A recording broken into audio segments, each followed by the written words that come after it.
Hello and welcome into this week's Monster Energy NASCAR Cup Series Rewind show right here on Racing News Now. As always, I'm your host, Garth Allen. Thank you once again for joining me today. If this is your first time catching a Racing News Now video, consider going down below to hit that subscribe button and ring the bell for notifications so you don't miss a thing going forward from RNN. On today's Cup Rewind, we're looking back at Saturday night's 59th Annual Bass Pro Shops NRA Night Race, 500 laps, 266.5 miles, around the half-mile Bristol Motor Speedway in Bristol, Tennessee. This was a good race. There was excitement, drama, intensity, heartbreak, literally just about everything. Every adjective you could think of to describe this race could probably be used effectively to describe this race. We had so many things going on in this race. It was just incredible. So let's just go ahead and dive right into it. 8 caution flags for a total of 61 laps. First one came at lap 81 as the 3 of Austin Dillon, the 11 of Denny Hamlin, and the 48 of Jimmy Johnson got together in turn 3. Stage 1 concluded at lap 125 with Kyle Larson taking the Stage 1 victory. Lap 191, the 10 of Eric Almirola and the 54 of J.J. Yaley got together in turn 2. Lap 214, the 10 of Eric Almirola once again, this time getting together with another Rick Ware racing car, this time the 51 of B.J. McLeod. They got together in turn 1. Lap 244, the 14 of Clint Boyer spins in turn 2. Lap 250, Stage 2 concludes with Kurt Busch taking the Stage 2 victory. So we've got both Ganassi cars taking both stages thus far in this race. Lap 364, the 22 of Joey Logano, the 24 of William Byron, and the 88 of Alex Bowman got together in turn 1. And final caution of the night, lap 374, multi-car incident in turn 1 involving the 12 of Ryan Blaney, the 17 of Ricky Stenhouse, the 34 of Michael McDowell, the 38 of David Reagan, and the 48 of Jimmy Johnson. 23 lead changes in this race among 10 drivers. I feel like that's kind of high for a Bristol race. But again, that just adds to the fact that this was a really good race. And I think we're starting to see a shift in NASCAR right now. It's been a few years, and fans have been kind of leaving, and stands have been kind of empty. Stands were pretty packed in this race, and for good reason. This was a good race. I mean, this is probably, I don't know if it was sold out. It probably wasn't, but it was probably pretty close to it. This is probably the closest we've been to selling out a Bristol night race in a few years. And it wasn't that long ago that you had to be put on a waiting list to get tickets for the Bristol night race. So it's good to see, if nothing else, attendance for the Bristol night race going back up, even if other races may not be going up as much. Leading the most laps in this race was Matt DiBenedetto, 93 laps, led by that 95 car in this race. That is very important given that this past week it was announced he will not be back in that 95 car next season for Levine Family Racing, as the rumor mill says Christopher Bell will be in that car next year. So Matt DiBenedetto driving his heart out, trying to get that win, trying to get another good ride for next year, and kind of probably at least a little bit hoping for a win, kind of to give a middle finger to Joe Gibbs Racing and Levine Family Racing. That's kind of what I was thinking the whole time might be part of his motivation for this. 91 laps, though, very close to DiBenedetto's count, was Brad Keselowski. 79 laps were led by Denny Hamlin. 62 laps went to Kyle Larson. 52 laps led by Martin Truex. 33 laps were led by Chase Elliott. 30 laps went to Kyle Busch. 28 laps were led by Kevin Harvick. 23 laps went to Eric Jones. And 9 laps were led by Kurt Busch. Alright, so on to your results. Kyle Larson won the first stage and led 62 laps in this race. So very high number of laps. Kyle Larson very strong in this race. Kurt Busch won the second stage, but only led 9 laps. Then you had guys like Matt DiBenedetto, who led the most laps in this race. Brad Keselowski led a lot of laps. Denny Hamlin led a lot of laps. There were a lot of guys trading time up front in this race. Obviously, when we have 23 lead changes in this race, and a lot of guys spending a lot of laps out front. So the question is, who would come out victorious in the Bristol night race? Would it be Matt DiBenedetto finally picking up that first victory and not only securing a spot in the playoffs, but possibly securing a good ride for next year now that we know he's out of that 95 car next year? Unfortunately, no, it would not. And that is where the heartbreak comes into this. With 10 laps to go, gets passed by Denny Hamlin after some rough racing with Ryan Newman, trying to lap Ryan Newman. A little bit of contact made with Newman. And Newman obviously has become known for racing everyone very hard, no matter what position it's for, no matter whether he's getting lapped, whether he's racing for the lead, whether he's racing for 30th. He'll race you the exact same way. And sometimes that becomes a bit controversial. This is one of those times. With that contact, it made DiBenedetto's car a little tighter. Denny Hamlin was coming regardless. But the question was, would Hamlin have still caught him had DiBenedetto's car not gotten tight from that contact with Newman? Would DiBenedetto have been able to keep up enough of a gap to the end of the race to still hold on for the victory? That is the question.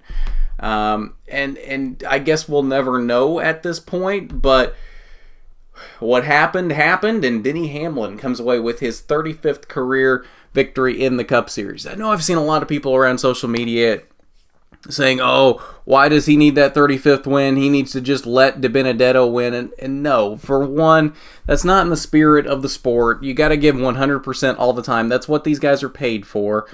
You can't fault Denny for giving 100%. The first thing he said when he got out of the car and did his interview on the front stretch, he apologized to Matt DiBenedetto. He hated doing that, but that's his job. He's got to give 100%, and if 100% means passing Matt DiBenedetto for the win, even though he knows what that would have meant to Matt DiBenedetto, both personally and for his career, that's what he's got to do. And it sucks, but that's just kind of, that's how this works. That's how this sport works. That's how sports in general works. If you're not giving 110% all the time, why are you even out there? So I don't fault Denny Hamlin for that. It sucks. I wanted DiBenedetto to win too. I wanted that story, and I wanted that for Matt DiBenedetto, but it wasn't in the cards. Denny Hamlin was faster at the end of the race and got around him. So that would be your top two. Denny Hamlin would win. Matt DiBenedetto would be second. Brad Keselowski came home in the third position with Kyle Busch in fourth. And Chase Elliott, after leading 33 laps early on in the race, came home in fifth in his Hooters Spirits car. Rest of your top 10, Kyle Larson, Clint Bowyer, Daniel Suarez, Kurt Busch, and Ryan Blaney. 11th through 20th. Ryan Newman, after getting lapped there late and possibly affecting the outcome of the race. We don't know that for sure. Denny Hamlin may have still gotten by him anyway had the contact with Newman not happened. But the fact of the matter is the contact with Newman did happen. And he quite possibly might have affected the outcome of the race. He came home in the 11th position. Daniel Hemrick with a strong 12th place finish, one of his better runs of the season. Seems like he's had a lot of bad luck this year, but finally putting a decent run on the board. Truex came home in the 13th position. Bubba Wallace with a fairly strong 14th place finish. Joey Logano down here in 16th. The two JTG Doherty teammates in 17th and 18th, Chris Buescher and Ryan Preece. Jimmy Johnson with another disappointing night, 4 laps down in the 19th position. Remember how a couple weeks ago on Arden Talks I said the crew chief change to Cliff Daniels would be the point where we could say Jimmy Johnson's not going to make the playoffs? This was not helping that situation. It may not be 100% because of the crew chief change, but it just doesn't seem like Johnson's had really any good runs since that crew chief change was made. And we'll see when we get to the playoff grid. He's digging himself quite the hole here with only a couple races left before the playoffs. 21st through 30th, William Byron down here. 21st, Eric Jones in 22nd. That snaps his streak of good finishes that he had going. Paul Menard down here in 23rd. Eric Almirola, after multiple incidents on the night, came home in the 29th position. Final page, 31st through 39th, Ricky Stenhouse. Multiple incidents for him as well. 33rd for Stenhouse. Austin Dillon down here in 34th. David Reagan, it was announced this week that he will be stepping aside from full-time racing at the end of the season. He came home in the 36th position. And a shotgun on the field after clutch issues on lap 244 would be Kevin Harvick. So that's your results from the Bass Pro Shops NRA night race. Let's head over to the media center and we will see what Denny and his team had to say after this victory. No, not tough, because that's how it works, right? I mean, coach's terminology, that's the middle of the second quarter. You know, there's still a long way to go. It's a 500 lap race. It's not a 200 lap race. So, and we've seen too many times cars come up with some issues here and rebound to have good finishes or even win. And while pitting under green and losing 2 laps and winning is probably not something you see very often at this place, there's just no quit in this 11 team. We're too good a team with too much firepower. I've been saying it all year long, and Denny's hitting on all 8 right now. So when I got him like that, it doesn't matter if it's still got 4 wheels on it and they're rolling. We're going to get after it. I do see that. I think Denny, I think maturing, everything that's going on with him. And he did mention off the track, and I know he's made a real effort in a lot of ways.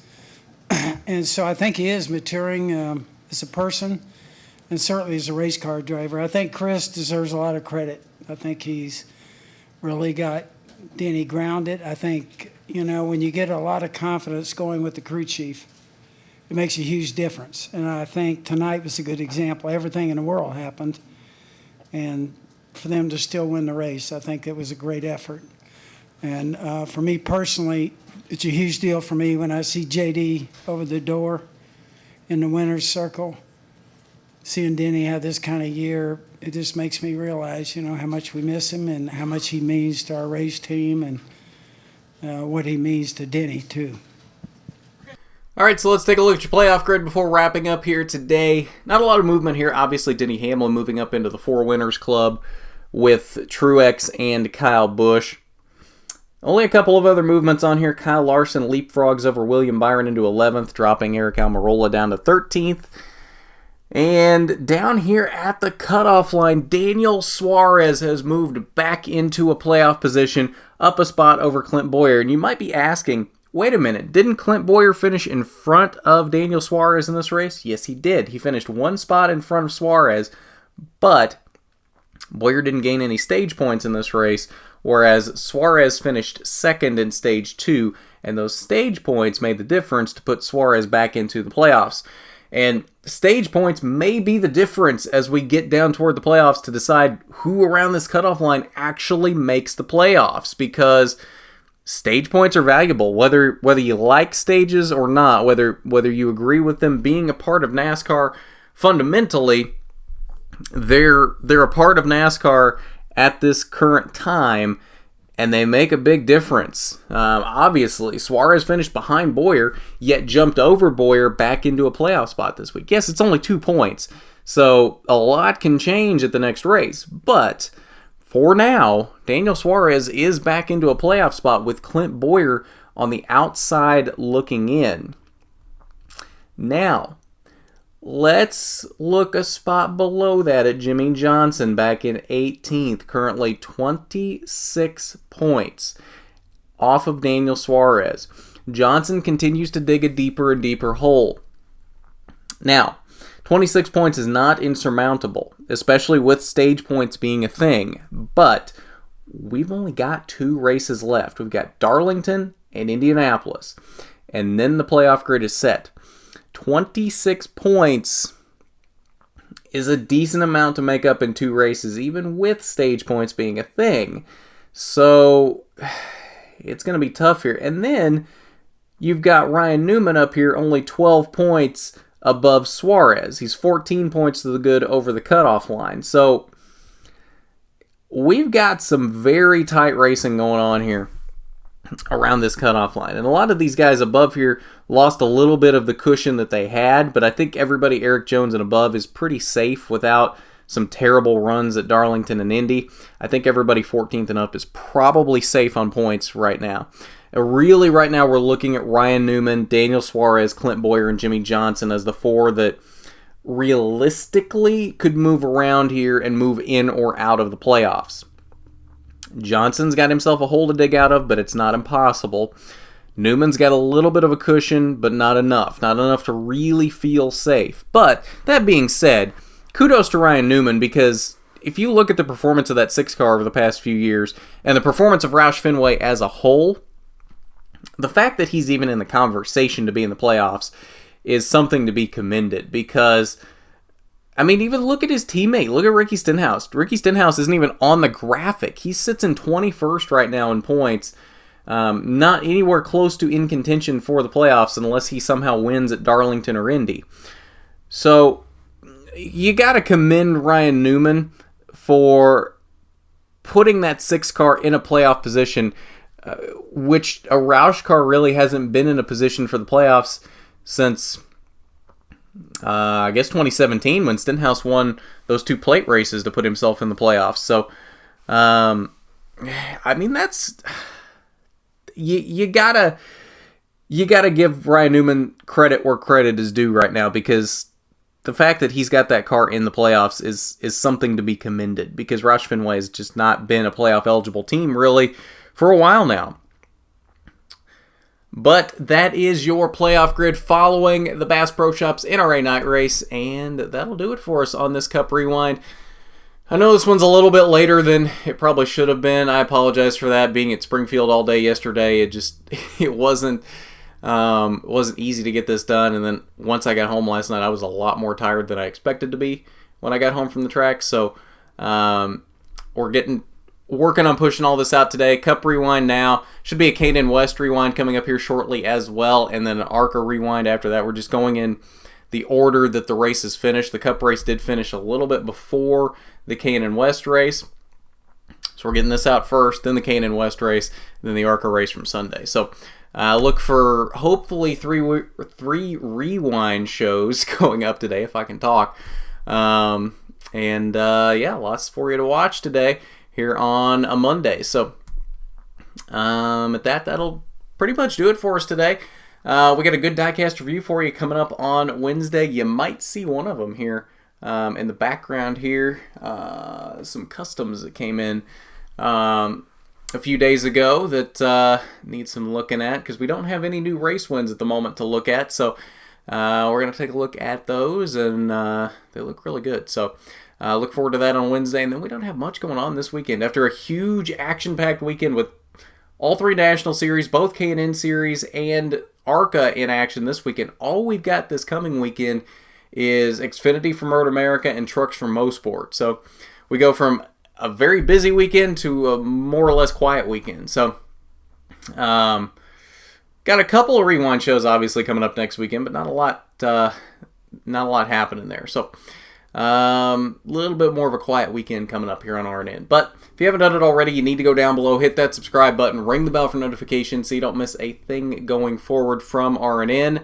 While you're down there, I want you to hit that big thumbs up button if you like the video. It is much appreciated when you do. But at that, this has been the Monster Energy NASCAR Cup Series Rewind Show. I'm Garth Allen for Racing News Now.